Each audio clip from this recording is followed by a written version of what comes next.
Welcome to Change Every Day. I'm Shumita Basu. This is the second in a series of events that we're doing here in the Greene Space in partnership with Echoing Green, where we are talking to people who are harnessing the power of your day-to-day, seemingly mundane choices and redirecting them to achieve a greater good.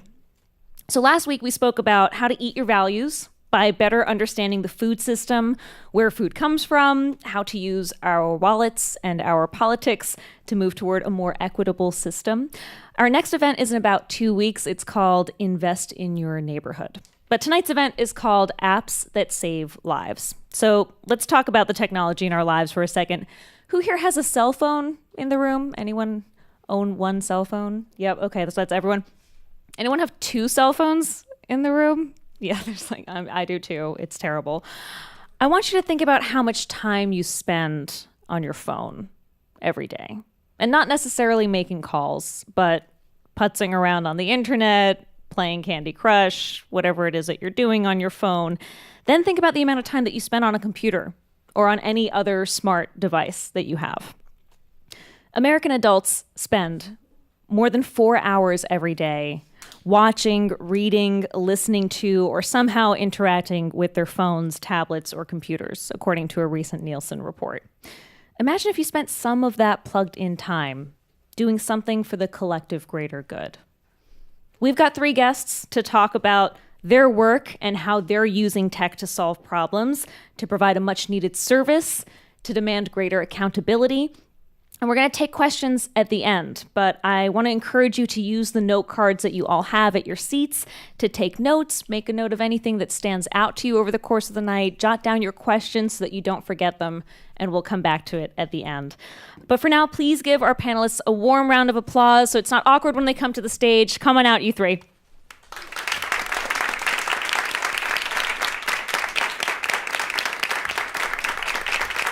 Choose your favorite seat. Okay, welcome all of you.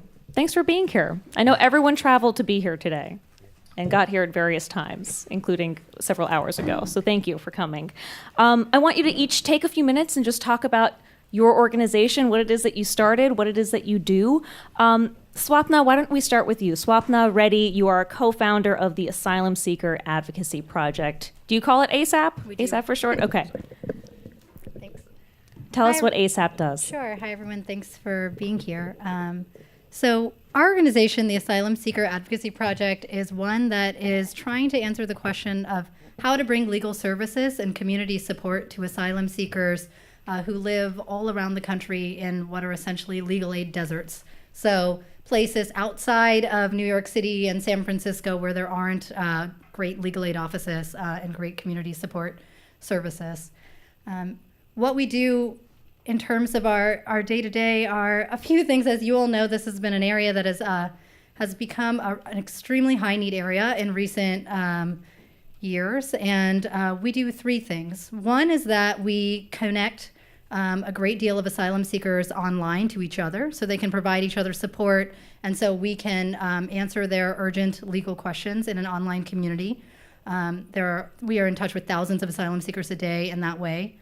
The second thing we do is run what's essentially a legal emergency room. So we try to solve the legal emergencies of our online community members as they arise, whether that's a separation from a family member being detained, a family member at risk of urgent deportation. And the third piece of work we do is systemic advocacy. So we try to think, when we have the luxury to think about how we can be proactive instead of defensive. And so what kind of affirmative things can we do to fight back alongside our clients to make sure that asylum seekers are always, that the rights of asylum seekers are always improving rather than regressing. And so to that end, for instance, we recently settled a first of its kind lawsuit to get monetary damages from the US government on behalf of a family who experienced separation and mistreatment and detention and are hoping to do a lot more work like that. Okay, next to Swapna is Brandon Anderson, co-founder of Raheem. Can you tell us what Raheem is? Yeah, so to back up really, there are about 63 million people who interact with police every year. Yet we practically have no data that demonstrates how those experiences or interactions with police shape our lives or the lives of our loved ones. That is, at least until it's too late. And so our work is at the intersection of technology, but really we're trying to understand how people in their everyday lives with police interact with them.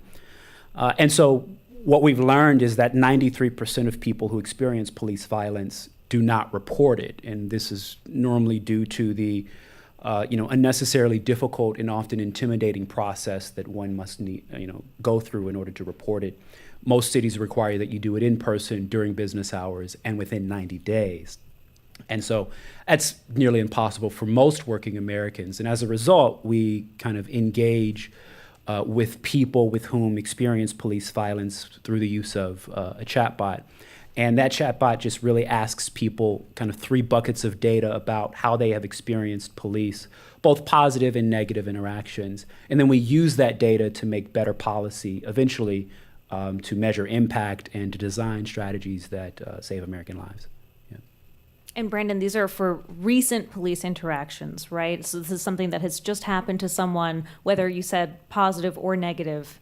And the chatbot prompts them to reflect on how that experience was, right? Yeah, well, I mean, it can be recent, as recent as, just a couple of minutes ago, but it could also be, this happened to me last year. Mm-hmm. I didn't have any recourse as a means of talking about my story or having anyone listen to it. And so we then take that information, that goes into really kind of a database, and public defenders use our database to get better results and get their cases dismissed. Policymakers use the database to make data-driven policy that's reflective of the lived experiences of especially communities of color throughout the country. And then also, lastly, police departments, when they're strategizing around police performances and how their police have engaged in communities, that information is kind of upfront for them. Yeah.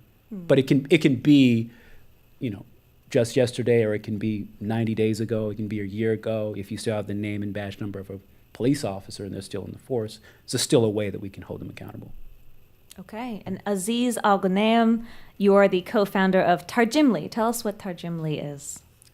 Our organization, Tarjimly, identifies the problem of lack of interpreters and translators in the humanitarian space that are needed. They are the middlemen of providing humanitarian services, whether that's medical, legal, or distributing aids in settings like refugee camps. And our work was triggered initially by the Syrian refugee crisis in early 2011.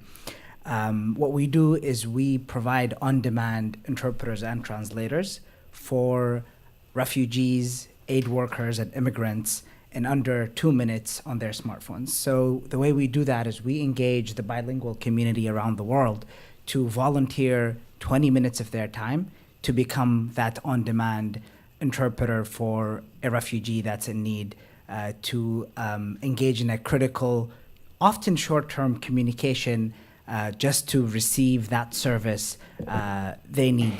And because of that, we kind of work with the refugee immigrant community directly. We work with the organizations and the aid providers, as well as with the volunteer bilingual community around the world. We bring them all together on the same platform to provide this under 2-minute experience of a request time.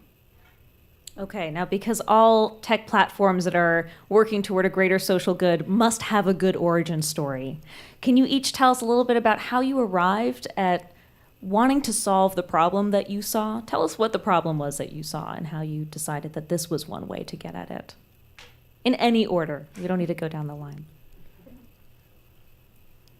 Do you want to start? Brandon, start us off. I'll start. Start us off. I know a bit about your We'll origin save Brandon story. for the last. Okay. His is one Aziz, to go not miss. first. So for me, I started Tarjimly with my co-founder and my best friend Atif. We're friends now for more than 8 years, and we've lived together 7 of those years. So yes, I moved out like 8 months ago. For both of us, we're both immigrants. Atif has a personal story with his immigrant family moving to the United States. His entire family moved here, and he grew up in an immigrant community here. I grew up in the Middle East, and I was very close to the days of the Arab Revolution and Arab Spring and everything that's happening around the world. At the same time, I was studying my undergrad and asking the question of, that is my community, those are my people. What can I do? And closer to 2015, we got interested in volunteering at refugee camps, because that was a very direct path where refugee camps all over Europe were calling out for volunteers to come and help. So we got engaged in that process, and it turns out that the number one need they wanted from people is if you spoke Arabic, your job for the entire volunteering time is to translate. You could be a lawyer, you could be a person who is a specialist in aid distribution. If you knew Arabic at that time, you only needed to translate, because that was the highest need. And as someone who'd studied computer science my entire life, I basically asked them the question, can I do this when I go back home? When I leave and go back to Boston, is this something we can continue doing and working on? That for me is what engaged it. And then, moving forward, I finished college, I joined a tech company, and I started working for Silicon Valley. And in September of 2016, I wrote this first line of code for what I thought is me and my friends plugging into these refugee camps in Greece to be able to translate on demand to them. In January 27th, I believe, of 2017, Trump signed Executive Order 13769, which is the Muslim ban or the travel ban. Immediately the day after, our Facebook feeds blew up with our networks, mostly lawyers, saying we are at these major airports in the United States trying to help people that are stuck in the airports, and we need translators right now. I remember seeing those calls for translation services. They were blowing up on my Facebook, my Twitter, Farsi translators, Arabic translators. And it was very much activated in a social way. Absolutely. This kind of sharing of post happened, I think in this span of literally 6-7 hours, people were saying, hey, comment on this post. I know that person and they speak Farsi. They could help you out. And that was fundamentally actually what we had built about 3 months earlier. So we came to the room and said, we built Tarjimly. Come here if you want to, or if you're interested in helping in the airports. Within 2 days, we had 600 people sign up. And that was the first signal for us to the urge and the need for the community to find a way to mobilize their abilities and their skill. People wanted to do good, wanted to help out, but they lacked the means to mobilize it. And that was one of the strongest signal. And you fast forward a little bit, we get a call from a volunteer in LA. Her name is Aisha. She's a designer in LA that spoke Turkish. And she emailed us saying, can I talk to you guys? And we got on the phone and she said, I just hung up the phone with a aid agency in Greece. And this aid organization was operating a boat in the Mediterranean to save refugees when they crossed from Turkey. The rescue boat saw a capsized, one of these rubber boats that had 12 people. The problem is they could not take them out of the water because they were in Turkish waters. The only thing they could do is call the Turkish Coast Guard in a phone call and say, these are the coordinates where 12 refugees are in the water, come pick them up. Now, what is the problem? No one speaks Turkish. The Turkish Coast Guard speaks exclusively Turkish. The people on the boat pull out their phones, open Tarjimly, click on Turkish translator. They get connected to Aisha in LA. She had just got back from work. It was like 6 p.m. her time. And she spent 15 minutes talking to the Coast Guard. And then it ended up with the Coast Guard actually showing up. She was still on the phone. The Coast Guard came, picked up these refugees out of the water and took them to safety. And all of a sudden, she started crying on the phone saying, I never imagined that I could literally save someone just by knowing this language, and I wanted to share that with you guys. And for us, that was sort of the important thing. We heard from her. Atif and I realized that the problem, the need, the desire that the global community had to actually change the face of how humanitarian services is done can be changed fundamentally through technology. So describe for people when you're saying that they log on to the Tarjimly app. There's an app, right, that people can download. What other modes of communication are you using to connect translators? Because that having the app requires people knowing about the app, right? And having downloaded it already, having it on their phone. Yeah, absolutely. So one of the things we fundamentally believe in our work is this concept of distributive justice. There are 23 million refugees around the world, and more than 50% of them are actually connected to the internet. More than 50% of them are on Facebook and WhatsApp. So when we started this work, immediately the first thing we did is we went to the channel where the refugees were. We wanted to serve people where they are. So we started with a Facebook Messenger channel where you can get the translator you need directly on Messenger. And then we expanded to a iPhone and Android apps as well. So our kind of idea of how do we reach people is we go to where they are, and then we also reach to the organizations that actually provide the services, and they're the other almost user of this application, which is the doctor, the medic, the lawyer, the person who the trauma counselors that are in the field. We reach out to them directly as more of a you can say regular users of the platform and a more organizational level. But we basically started by going to where the refugees are. We go to all these Facebook groups that refugees use to figure out how to find the best resources in Athens. They need to go find blankets. That's where they are. And we just tell them, hey, if you need a translator while you're looking for blankets, use this right here. It's right on Facebook. You don't have to go anywhere. Mm-hmm. Tarjimly means translate for me, right, in Arabic? It means translate for me. The root tarjum is in 12 languages, including Farsi and Turkish, and these are some of the top demanded languages on Tarjimly. Okay, we're going to come back and talk much more about it, I'm sure. But Swapna, why don't you tell us what got you into the work that you're doing and got you into starting ASAP? Sure. So also in 2015, I was a law student, and I and three of my close friends, we were never roommates, but we remained close, decided to spend a spring break traveling down to what was then the nation's largest immigration detention center. We were all people who already planned after law school to work in the space. We had all kind of been working in related advocacy before. And we decided we would go down for spring break. We had heard that these huge facilities were being built in really hard to reach places to detain women with their children at a scale that was larger than ever in U.S. history since Japanese internment. And it was happening in a pretty quiet way. It was happening in the previous administration. And we were honestly a bit shocked and decided to go down to see what we could do to help. It was our good fortune that the week that we went down, there was a woman named Suni who was being forced to go to trial after being detained for more than almost 5 months with her then 7-year-old son. She's an activist who wants her name to be known, so that's why I'm using it. And Suni was having to go to trial and detention in a place that was, you might say intentionally put in a really hard to access place, which meant that access to legal aid was really limited. And Suni had been there for months. She herself was an activist and organizer, and she had organized a mothers group of many other women. This facility could hold 2,400 women and children at once. And she had started a mothering group to work with moms on kind of trying to figure out how could they fight their cases, how could they parent in these impossible circumstances.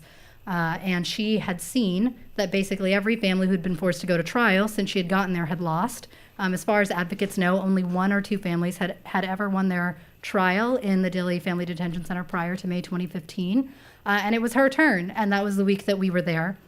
And we kind of, in law is a really cautious field. People don't normally want to prepare for a trial in days, meeting someone and just winging it.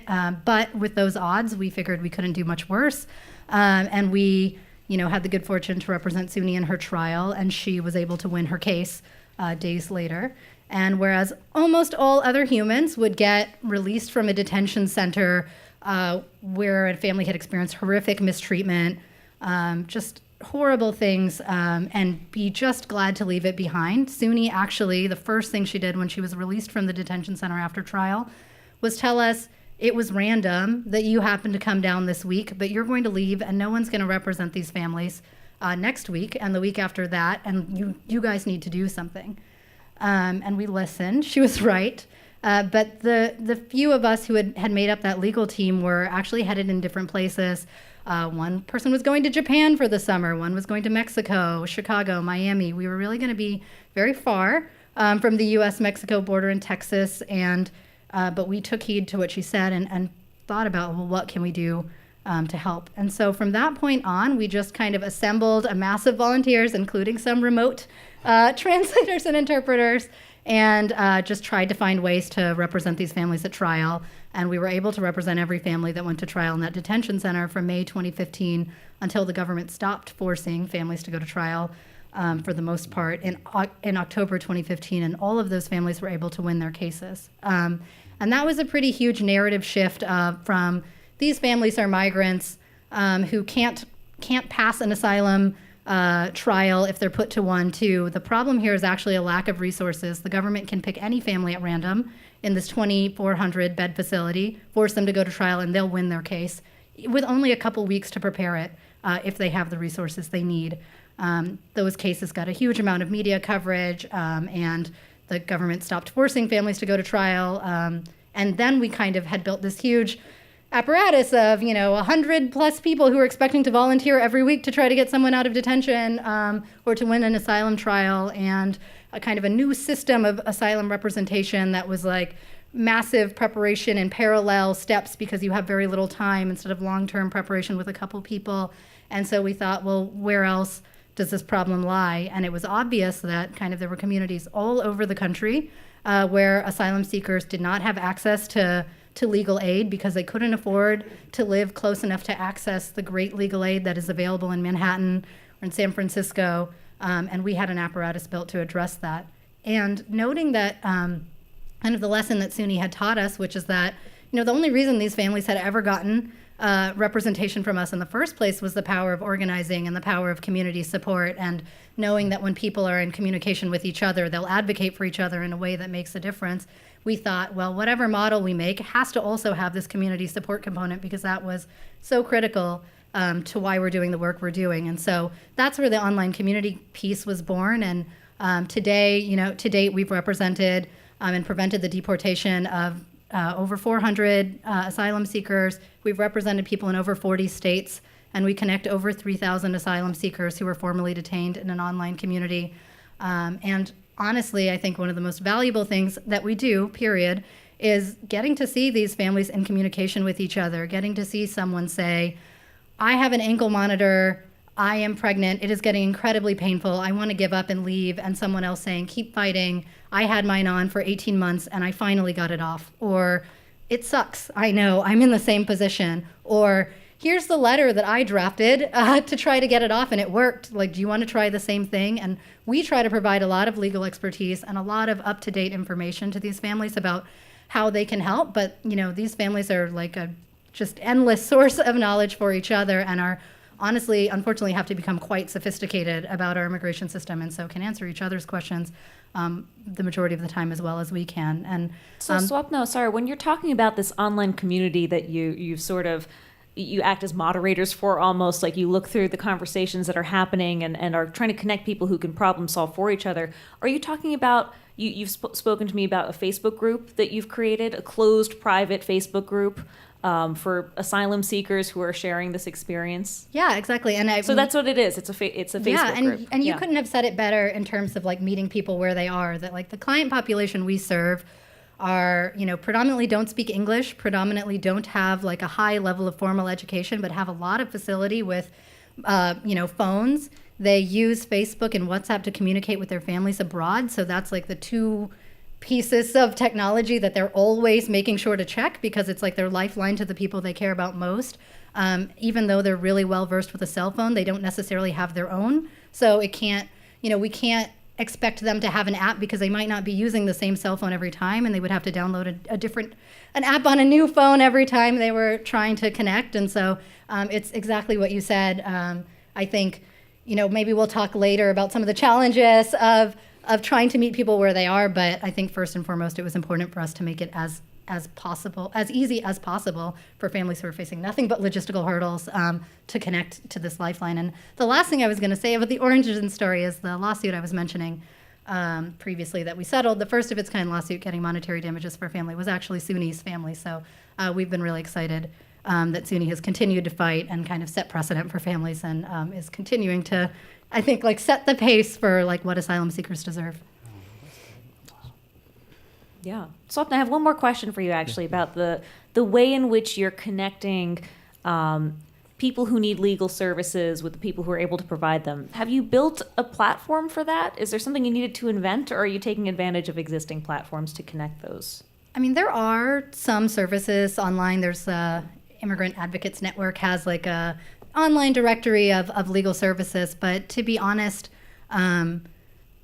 the capacity of legal service providers is fluctuating so wildly in this environment of people are inundated with clients who want representation, and then they max out their caseload, and then they get a grant all of a sudden emergency-wise, and they can hire someone. And so there is no reliable kind of way except like insider networks of like who might have capacity on a specific day. So unfortunately, no, that's really just like us communicating, humans communicating with humans. Maybe someone will create such an app that has a real-time capability in the future, but it doesn't exist now. Okay. Brandon, tell us about Raheem and the origins of Raheem. Yeah. So my origin's pretty simple. I fell in love when I was like 15 years old to this tall, skinny, big-headed black dude I met in third grade English class for the first time. And it was just like out of the blue. It was something I didn't anticipate doing. It was, I joke all the time in saying that like, it was like falling asleep in class. It's like something you don't mean to do, but it just kind of happens. And you know, for better or worse. And at the time, I had lived from like 15 to 17 years old. I lived homeless, and he ran away from his house. His parents still don't like me till this day. And like we lived together for almost 2 years in an abandoned house next to like in a used car lot that no one visited. Wow. Was this in Oakland? You were growing up in Oakland or no? You're now in Oakland. In a far worse place. Okay. It was in Oklahoma. We got an O from the crowd.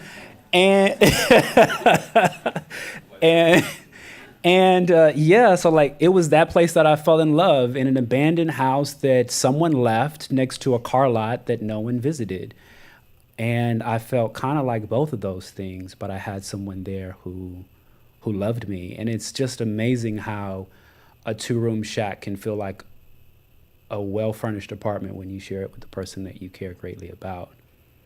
And in 2006, in 2003, I joined the Army, and in 2006, that same big-headed dude proposed to me, and he said I could live 1,000 lives, and in each of them, find my way back to you. And I was like, oh, yeah, we get married. Oh, yeah, we get married.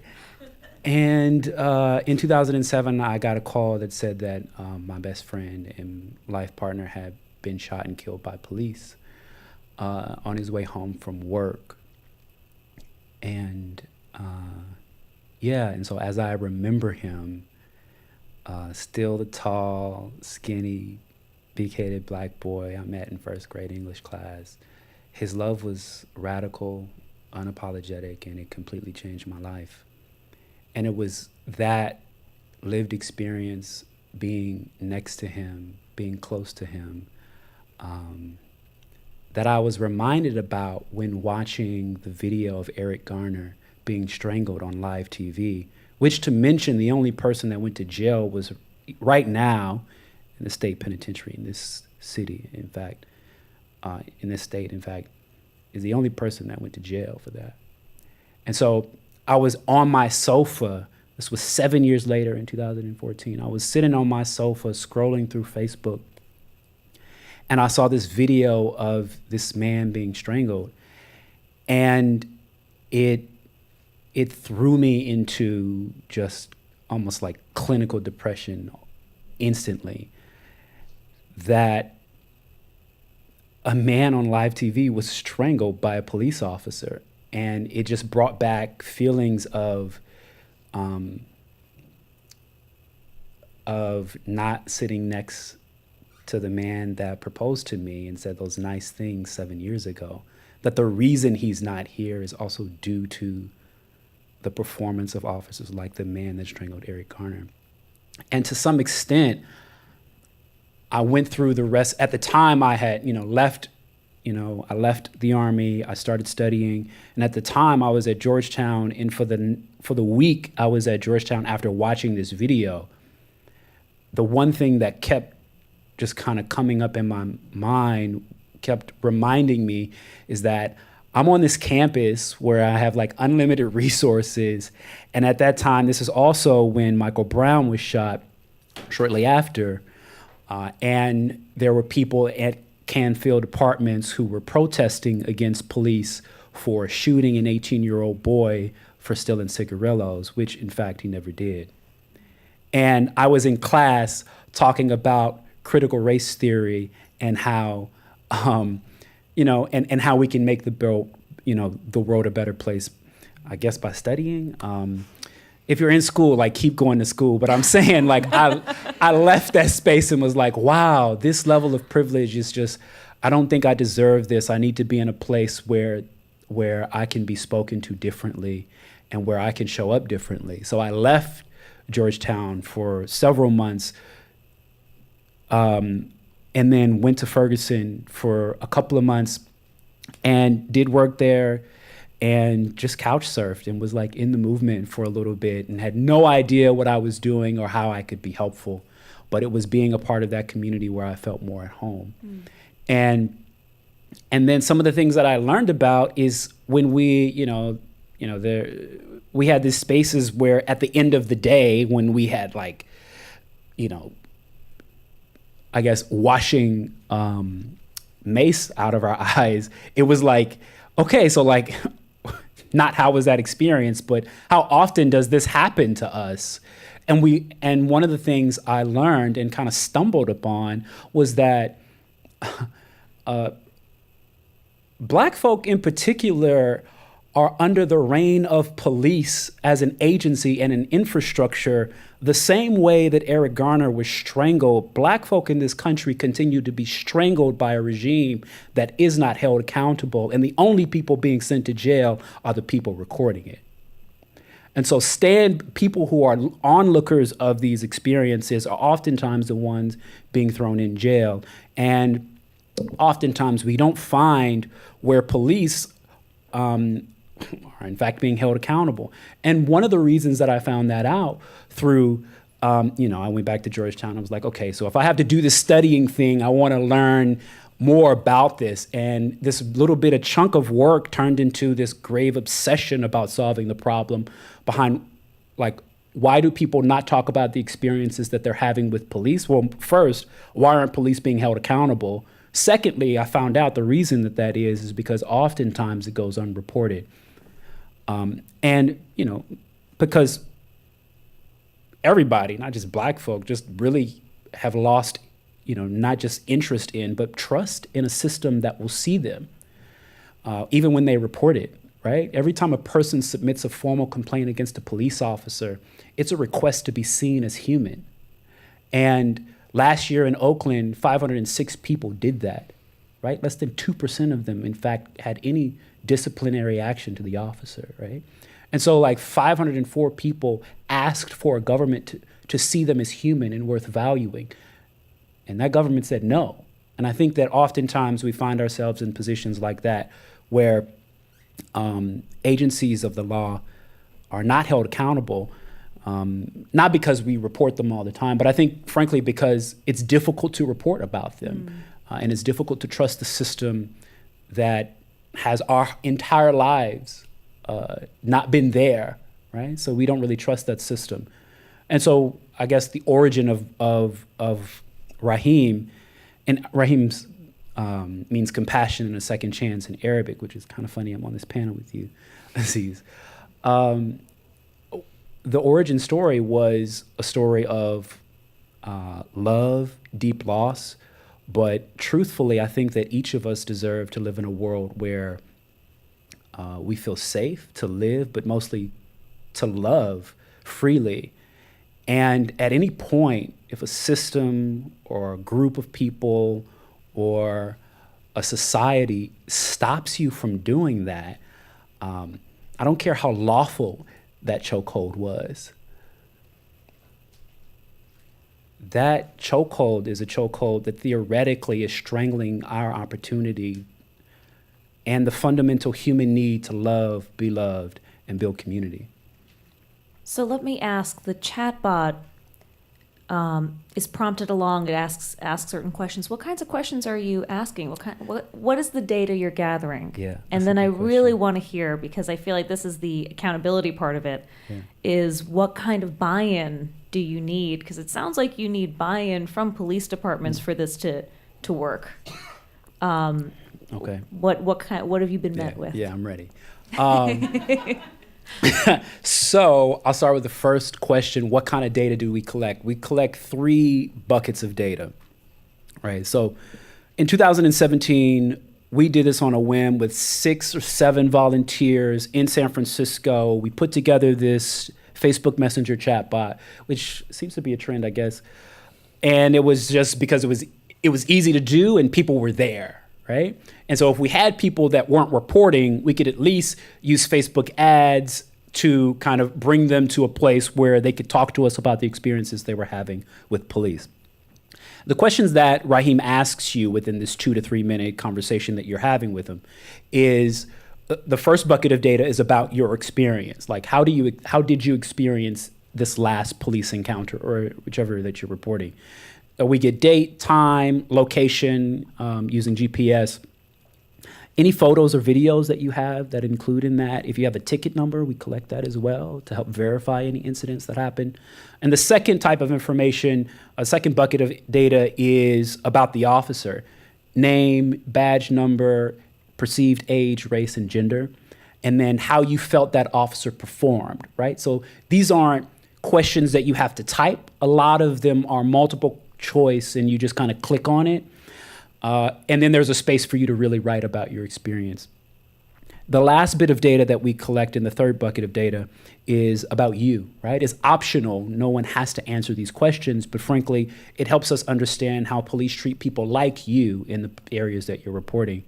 And so it's about your age, your race, your gender, and we ask if you identify as trans or intersex. And then that data is helpful in a few ways to get at your second question. So when we launched this in 2017, the goal was to ensure that people with whom have had especially negative, but any memorable experience with police that is worth reporting, that people were going to do it. In a matter of 3 months, we collected twice as many reports in 3 months as the city government of San Francisco and Berkeley had ever done in a year combined, right? Mm-hmm.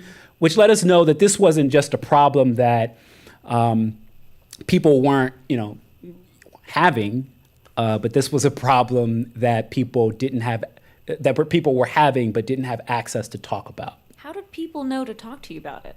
Yeah, good question. So in the very beginning, we used community-based, and we still do this to this day.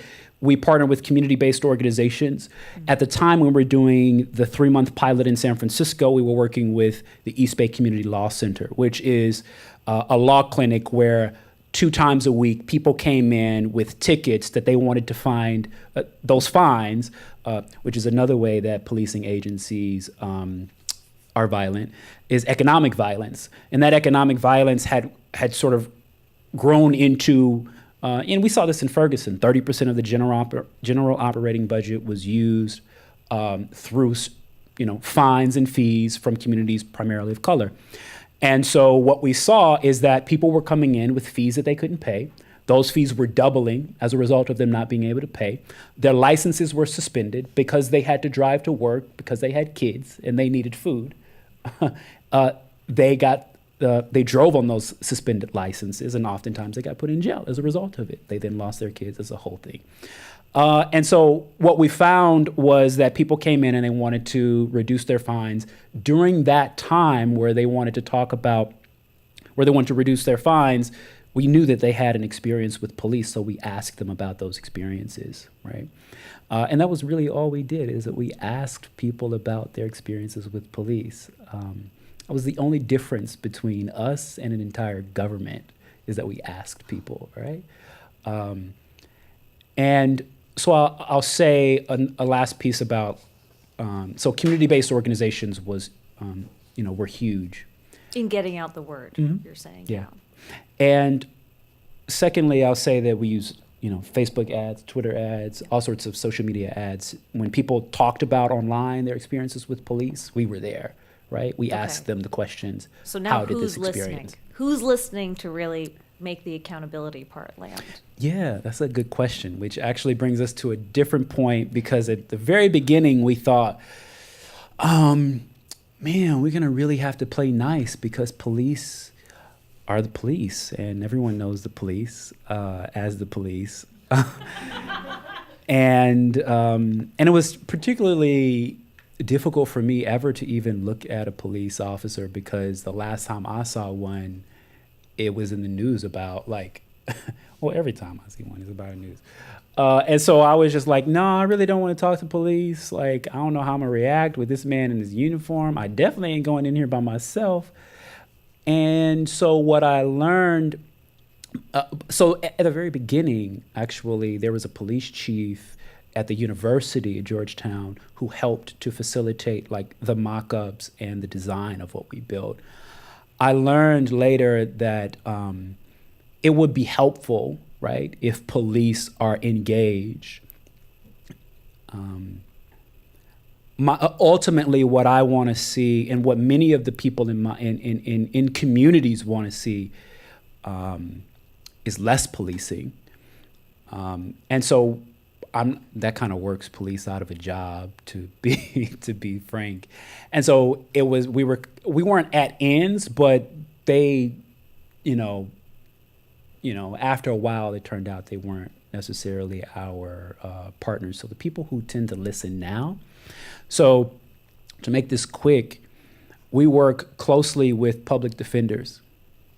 Anytime in California, particularly, this might be different in other states. And I'll walk you through a journey in a minute and a half.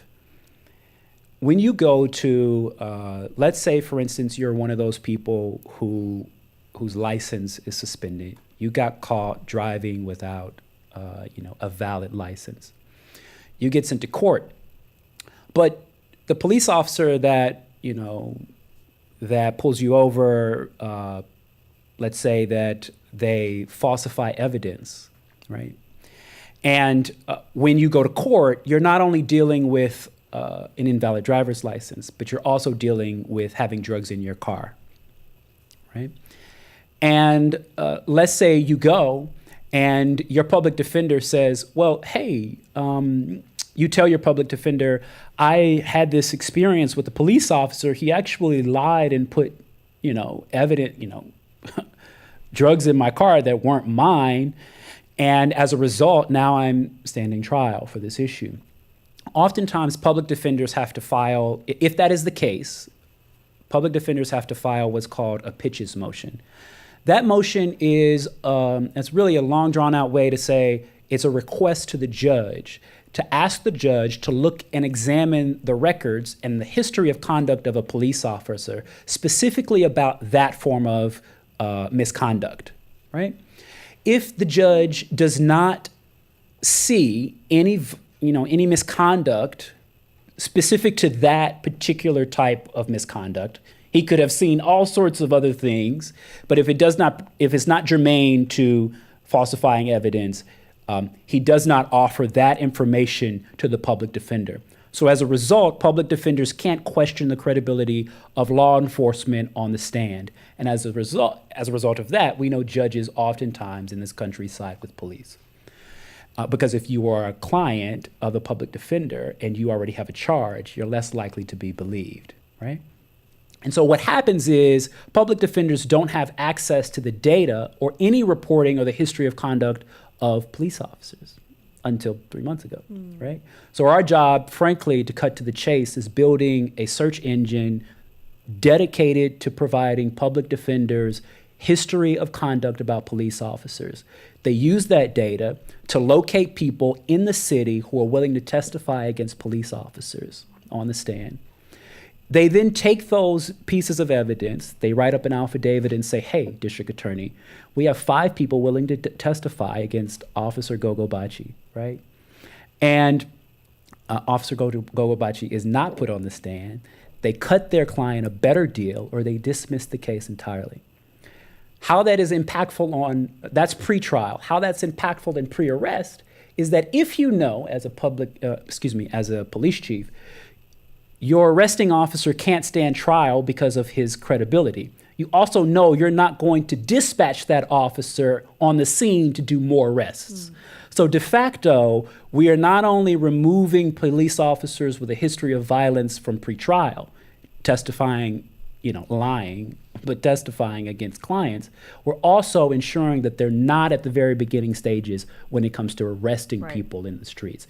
And we don't need police for that. In fact, that's the job of removing police who are violent from the streets. Wow, interesting. Yeah, so it's about lack of information and making sure the right people have more information to be better informed, to put pressures in that way. Interesting. Okay, I want to touch on something that all 3 of you have mentioned tonight, which is Facebook, which I just thought was interesting. You have all mentioned how you have used Facebook in various ways to reach far larger audiences than you would have been able to otherwise. Facebook is having a bit of a time. It's sort of like the big bad wolf of social media right now. I think people are also feeling very wary of how their data is being used by the company and other privacy concerns. What do you see as your obligation to educate your users about how their data is used? And how have you thought about how you're using Facebook to interact with people who you're trying to ultimately connect for the greater good? I know, Aziz, you had a lot to say about this when we talked about this backstage. I think you all do, but I'd love to hear how you're all being thoughtful about using Facebook right now. Yeah. So one, technology in general brings, obviously clear benefits to our lives. And with that, there are inherent risks. I come from a technology background. The best way to, in theory, protect your information is to never share it, right? Is to kind of like destroy your phone right now and just be a hermit offline. That's really the only way. Once you opt in to technology, you're kind of opting in a little bit to the inherent risk. Now, fundamentally, the role of, I think, a technology player is to really have a deep understanding of that risk and have a commitment to their clients, to their partners, on protecting them and minimizing that risk for everyone. For us, we started on Facebook because it was genuinely the best way to help people. Until now, we help more people on Facebook than we do on the iPhone and Android apps, combined. Why? Because there are 2 billion people that opted in to go on Facebook. The people have chosen a platform, and as for us, when we think about my role, we started Tarjimly because we believe that, we reject the notion that a service can be denied to a refugee because they speak a different language. A doctor will reject to see them because they cannot communicate with them. We reject that notion given that everyone has opted in to the world of the internet, right? And we believed we can solve this problem very, very easily by, people like you guys who say, I can help out. What's that 5 minutes? Now, the only element there is how do you reach that person that needs help? And there was a glaring answer, that is Facebook. Isn't that Mark's whole premise? Isn't that what connecting the world, connecting every person in the world? He has a phrase that he connecting communities. Connecting communities. You spend That's time his with mantra. Mark? Is there 2019? First name basis. Okay, all right. 2019 is the fresh. But sometimes that mantra is sometimes seen as this like super optimistic, perhaps a little bit naive. Maybe not naive, but there's I think people feel like maybe there was a sinister undertone to the whole thing at this point. Yeah. I think from an organization that is dedicated to help a section of society, when we think about refugees and immigrants, for example, when we ask the question, we just fundamentally ask, what is the best way to serve my users? For us, we have almost the quick access one time. I'm a refugee in a camp, and right now I'm stuck with this situation that I may never have in the next 6 months. Nothing beats Facebook Messenger, because Swapna also mentioned many other fantastic points about the barrier to entry being so high for any other platform.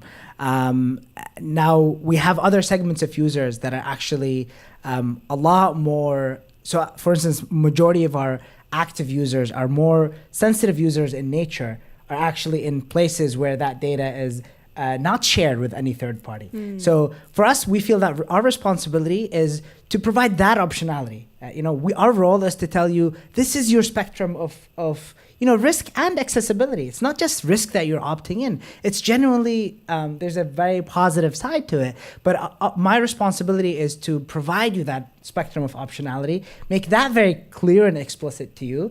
And then different sort of users have very, very different needs.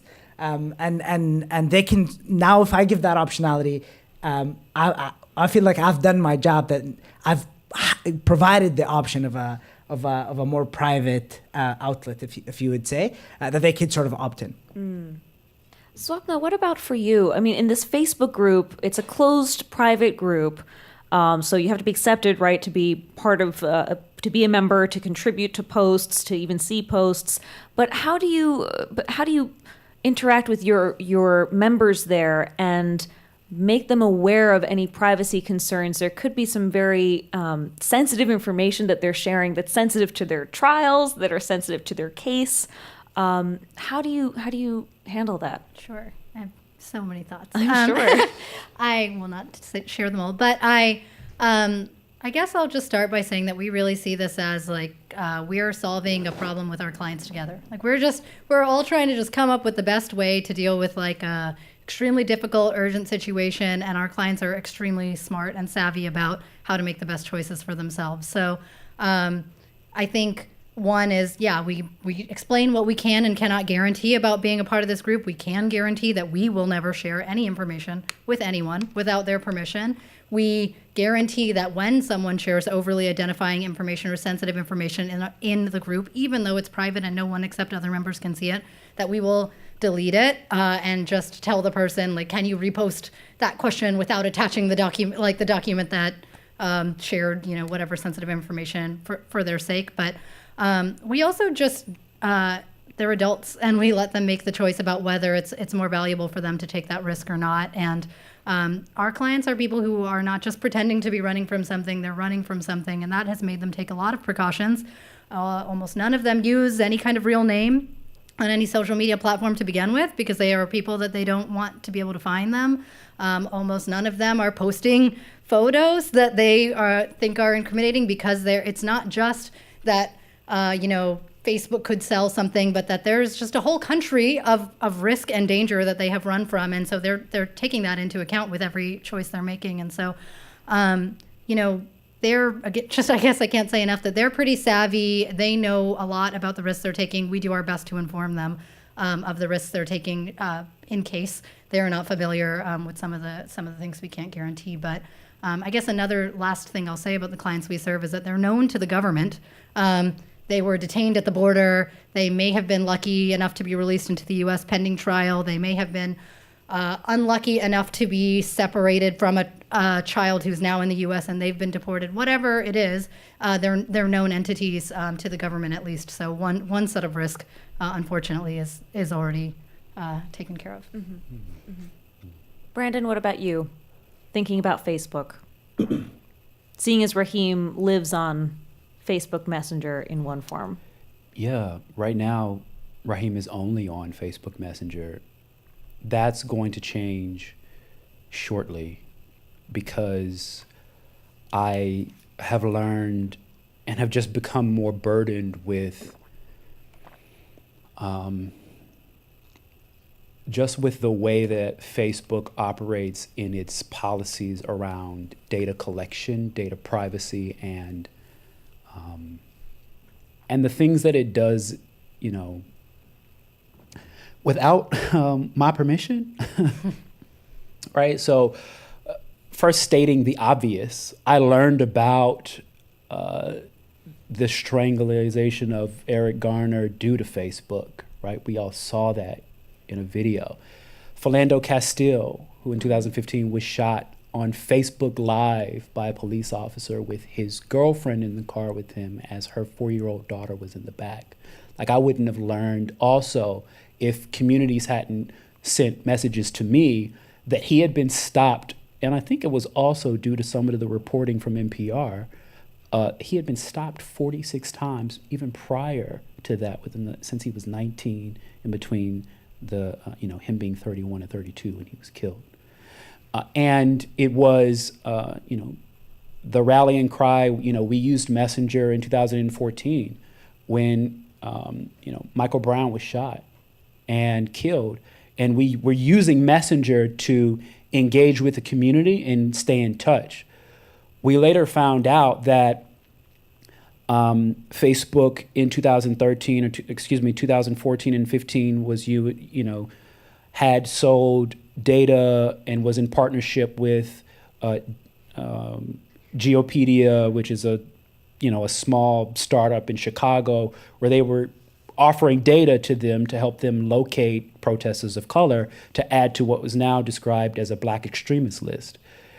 And so for me, it was also like, there's lots of black folk on Facebook. We know this, which is why we went there. But it's also like, what responsibility do we have? So I'm not at the beginning, and I'm also not at the end of my journey with figuring that out. I hope y'all can sit in that with me and realize I'm in the middle of that journey of understanding where we go from here.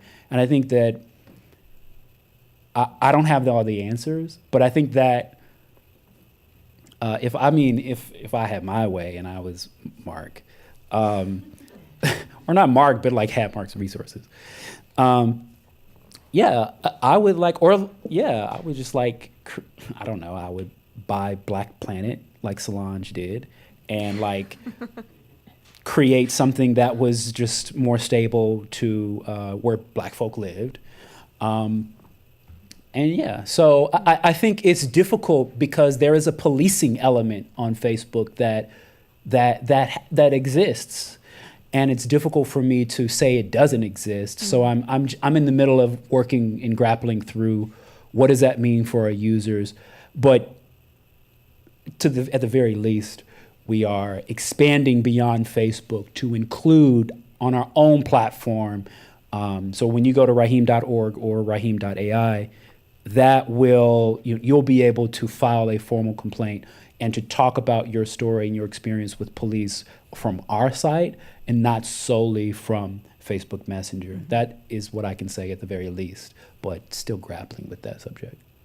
I have one last question for you. I have two last questions for you, to be really honest, but I'm looking at our time. We're running short. So if you could give a short answer to this very complicated question, I would appreciate it. But what I wanted to hear you each touch on this, which is this idea that in the tech startup space especially, there is sort of this pattern of you enter the space and you want to build the next new shiny cool app, and you build it, and the goal is to sell it, and then you sell it, and you're like, great, I'm going to do it again with the next thing, right? Clearly, that's not what you're doing here. You're all in it for the long game. Can you talk a little bit about what it's meant to kind of stick to the long game, and maybe any compromises you might have had to make along the way in 30 seconds. Right. No, I'm Like, kidding. Wait, but this is the question you want us to answer no. at the very end of our time? Not here? that short. I think it's. I would love for people to hear you reflect on sort of the big goal that you're all, the thing that's in all caps at the top of your day every day, and some compromises you might have had to make in this space. I can start. Yeah. So very briefly, one of the biggest challenges actually when we started Tarjimly was the resistance from the humanitarian space. They were actually the most resistant party in Why were they resistant? So we were at the beginning, we were just like, what, they're crazy. We're coming in with a free service, top of the line technology. What's wrong with these people, right? But then, you become more honest with yourself and say, well, let me actually look into this problem. And it turns out that the humanitarian sector has been burnt way too many times by the technologists, the techies, the hackathons, the come help the world events, and they give up. Their experiences is, I come to this hackathon where I'm promised a solution to my service, where all these techies are gathered to really help me bring technology into my organization and solve this. And guess what? 2 months later, no one is there. And there's no problem that gets solved in a hackathon. We know that from the technology world, right? We know that. It's a place where you think and have ideas. You solve problems by starting organizations. It's not an idea that solves it. It's the organization, the structure. And no one was doing that for them.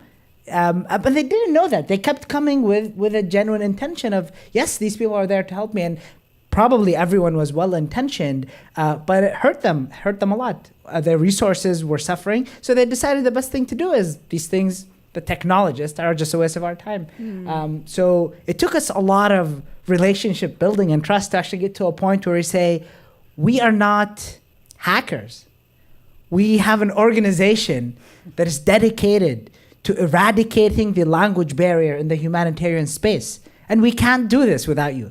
So you have to be a partner in this, and that really took some effort. So to just not take too much time on that, what is the long game there? The long game is how do you build a technology first, human first solution to a problem that every one of you guys right here in this room could have a fundamental impact in not reducing, completely eradicating. There is 20 to 60 million people that might need help with communication in critical situations.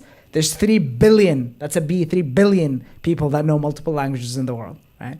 We can get rid of this, we can change it. And that's really the long game, and how to partner with the humanitarian sector correctly to do that. And to be responsible, it's not just the technology and what's your algorithm and how fast you can connect someone. It is, what is your business model? How is this sustainable? How is this gonna live 10 years from today? How is this gonna scale to 100 million people, and how would this organization grow internally with the correct structure? So these are once you start showing your partners that you are thinking long term, you start building that trust back again. I'm happy to go next just so I can answer quickly and listen to you. Oh, no. I'll say that I guess we hope we're not in it for the long haul. Our goal is to put ourselves out of business. So we would That's love. a good answer. Yeah. We would love to be in it for the short haul. And then asylum seekers are treated humanely, and the system is made to be one that is actually accessible and not filled with legalese, and people can just not have to worry that their kids will be in harm. That's the goal. And I think one of the things that we do that I touched on was that we do have a systemic advocacy piece to the work we're doing, because we kind of, it's akin to a medical situation where you don't want to lose everyone in the meantime until you find a cure, or until you can kind of systemically make things better. So you do need to hold the line, and you do need to provide emergency services, and you do need to put people in touch with each other, because they're humans and they deserve to live high quality lives. But at the same time,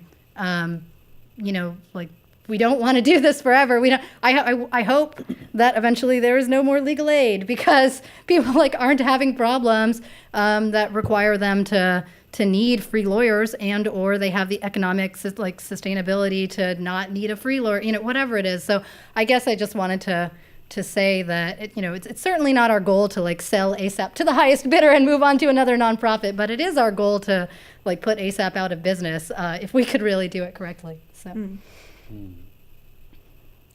Well, I have like a personal goal and a professional goal, and my professional goal is like what we're doing with Raheem right now is finding space and allowing space for people to tell their stories about what happens with police and center those stories, those lived experiences at the heart of policy change and change of police behavior.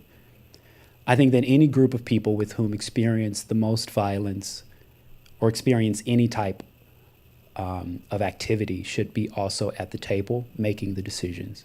And so professionally, the long haul for us is ensuring that communities of color, people with whom have mental health issues, of which were 50% of the people killed in 2015 by police, and all other vulnerable communities are, their voices are made to the center, are put at the center of policy change and changing the behavior of police. I would say a personal goal of mine is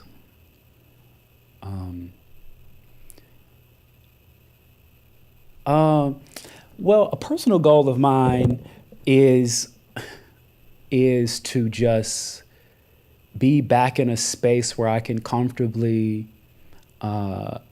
feel open to being vulnerable enough to love again in a way that I originally did. And Black is hard. Okay, being Black is hard. It's hard to do. And one of the things that I believe would kind of, for me, like a personal goal, is just to love Black people out loud as I can. Because anytime you have, tax-paying dollars going to a government that's paid to protect and serve you, and then those people kill you, and no justice is rendered in whatever way, the story you tell, especially when it comes to Black people, is that the lives of Black people don't matter. And if the lives of Black people don't matter to them, how do you think we gonna think about the lives of Black people to us? Take that into account with me being a Black man who's also interested in building intimate relationships with other Black men. So the struggle is real. Like, I'm a Black man, the world don't love me. It's taught me not to love myself. You're a Black man, the world don't love you. It's taught me not to love you in that way. And so building relationships is in fact the most important part of my life that I'd like to get back to doing well, particularly better than I do my job. And so I'm not doing this for the sake of wanting to start an organization. Police violence just got in my damn way of falling in love and being with a person for the rest of my life who I had finally found to be comfortable with and could stand my ass, right?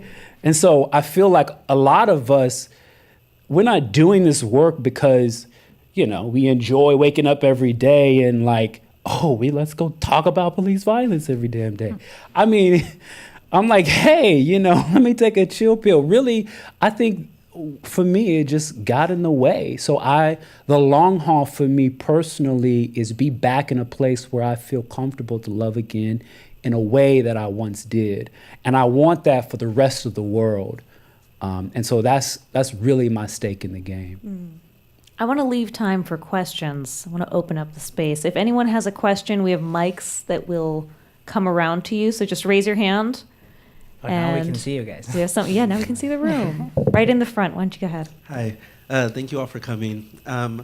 So with you guys using Facebook, Messenger, and chatbots, there's a lot of opportunity for AI to be capitalized in your respective fields. And, well, this is a two-part question. One, and what are the opportunities that you see AI working and enhancing your apps?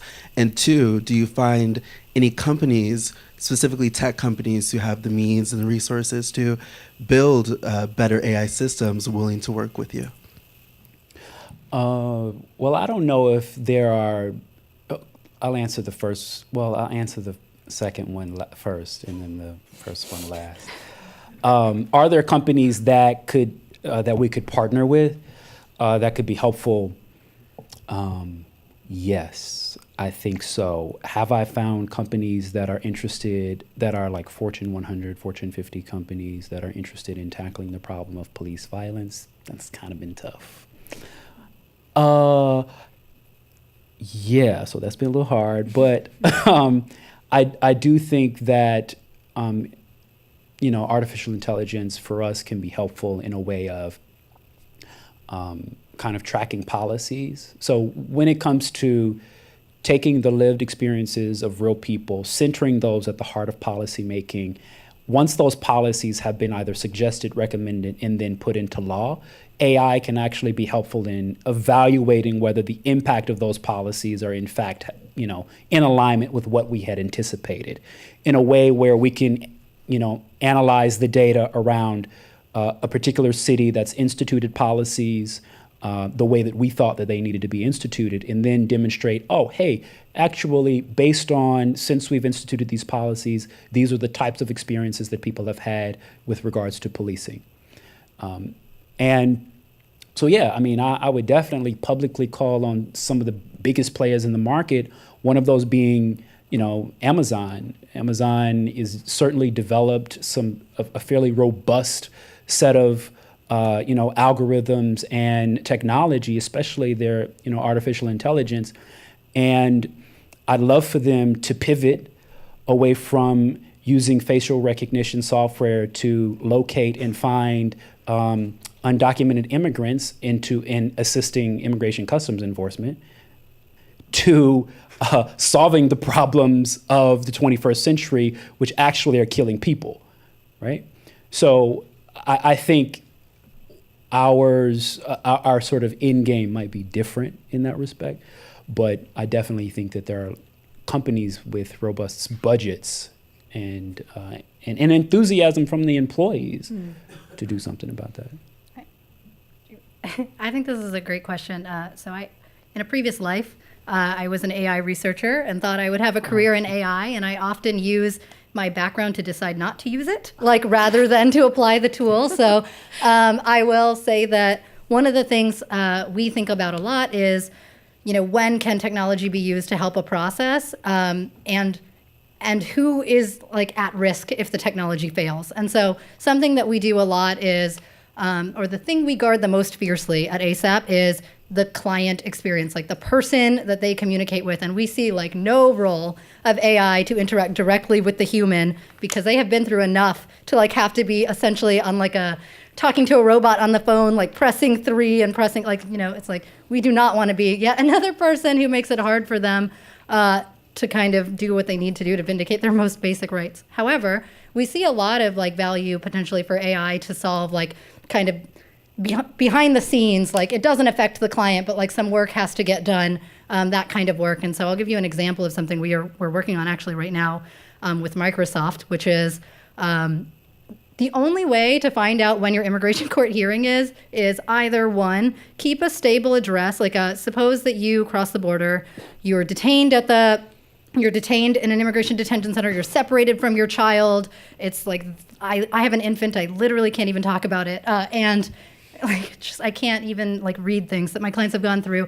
And you are released and you have to tell someone an address. The only way to find out when your hearing is, which could happen anytime from 3 weeks later to 3 years from now, is to keep a stable address and get a single piece of paper in the mail, or call this 800 number every single day, because you don't know when it will be updated to have your hearing, and maybe 370 days from now, all of a sudden, the 1-800 number will tell you in 5 days you have a hearing. So that's crazy. And if you miss that hearing, you will be ordered deported, and you can be sent back to the danger where, there have been a lot of documentation of people who have come to the U.S., told someone exactly what fear of death they had, and then that was exactly carried out upon their wrongful deportation. So it's pretty horrific consequences for something stupid. we're working with Microsoft to say, can we not have these asylum seekers calling this 800 number every day of their life for 3 years? Like, can we get a robot to do that? Can the robot voice recognize what the answer is and tell us when there is something useful, and like stop making this something that humans have to spend their time on? Those are examples of things that take away work for the people we work with, or that kind of can automate a process that is unnecessarily taking human labor. Like, yes, but like, do we want a robot to try to deal with someone who's experienced trauma? Like, no. So I think that's like where we see the line, and I think I'm sure you have a lot more to add. I actually I align a lot with what you said. Maybe even kind of diversifying the question about it. But I 100% agree with what you're saying. Right, we have Google Translate, but it doesn't do the same thing that a human being on the phone can do in terms of providing. This is what an aid worker told me. She said Google Translate cannot translate sexual harassment trauma.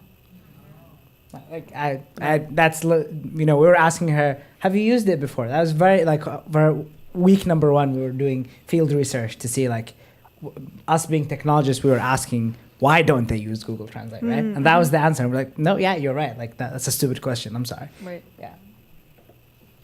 Other questions? Yeah, right here. And we already spoke about Facebook and the issues with privacy.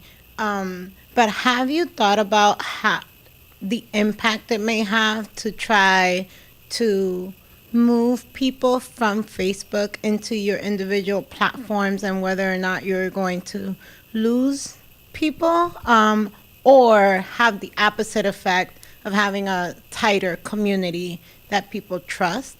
And then the other question that I had that's specific to Raheem is, given all of the data that you collect, how does it align, and I don't know if you've had this research or even access to it, but the way that officers get evaluated?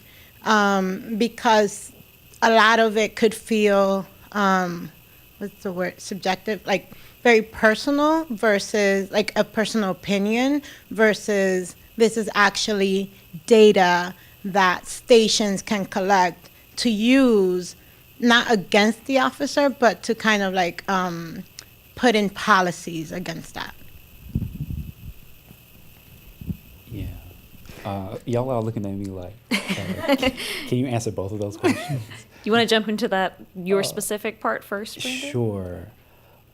So it seemed like that was a 2-part question, even for Raheem, right? It was,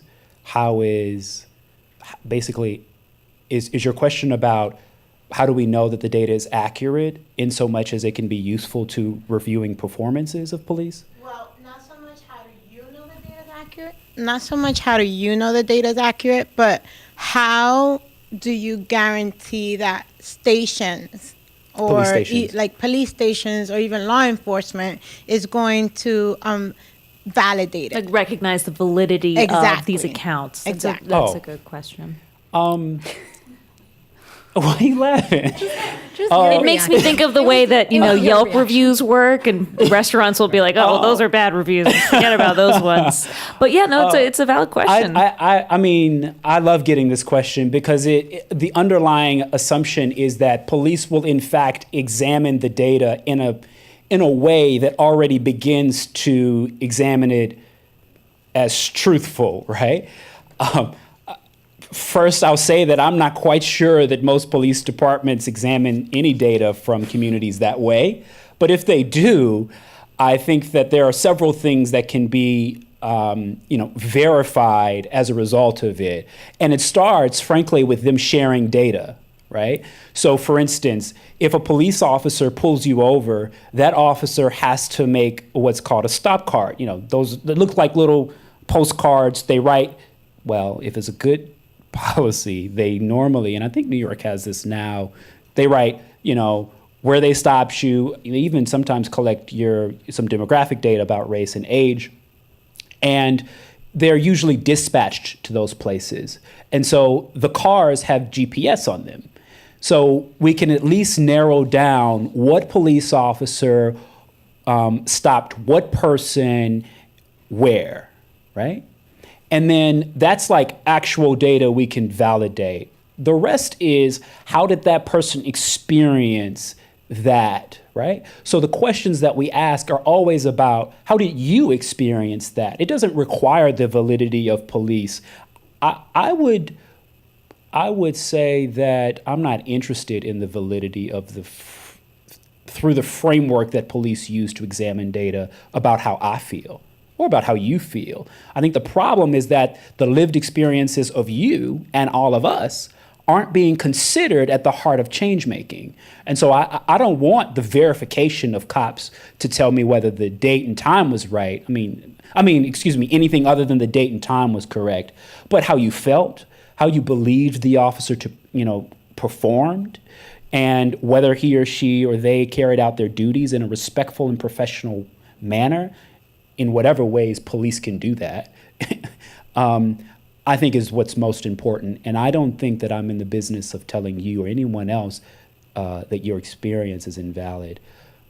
I think that there are certainly, ways to articulate that can be received by police in a different way. But frankly, I think, holding your arm across someone's neck as they die is probably not a good policy. It's probably likely that so I think what I want to have is that a person is alive at the end of the interaction so that they can tell their story, and then that the police listen to that story. Have you heard from public defenders that they find this kind of information compelling and useful in a court of law? Yeah. So actually, just recently, I think a couple of days ago, there's something that's called CapStat. They're using it here in, here in New York City, and along with Legal Aid Society and Conti Cook, shout out to her. They've been doing this for 2 years, and it's been useful and helpful for public defenders, right? Yeah. But that's just collecting data where people have filed formal complaints. We know that only 7% of people who experience police violence file those complaints. So our job is really just kind of capturing the 93% of people who don't report, and doing nearly the same thing that's being done here. But on a scale to 1 to 10, when I talked to the head of the public defender's office in Alameda County, which really governs a huge part of the San Francisco Bay Area, including Oakland and some other parts, is on a scale of 1 to 10, how valuable have you found this? And he said an 11, right? So, and then you had like another question. I'm not sure if you want me to answer that, but. Your first part? The first Yeah, part you had a. The first part was, I think they got up now. oh, sorry. Knowing that we know now, like the issues with Facebook and privacy, but the fact that the majority of your users are there, how have you thought about the impact of transferring folks to your separate platforms, whether that could be positive or negative for each of your respective organizations? We're going to have to keep this answer real short, sorry to say. Yeah, I can let y'all answer.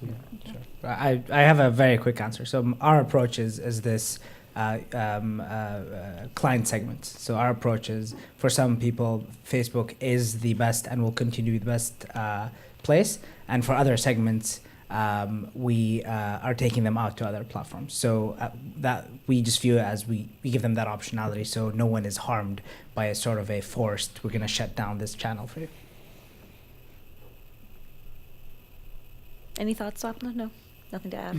Can we just go quickly down the line, each of you just say how people can find out more information about what you're doing? Oh, sure. Let's start at that end. Start at my end. You can visit our website at asylumadvocacy.com or check us out on Facebook or Twitter at Asylum Advocacy. Yeah. You can find us on our website, Raheem.ai, RAHEEM.ai. Someone's recording me, so you can find us on our website, www.raheem.ai.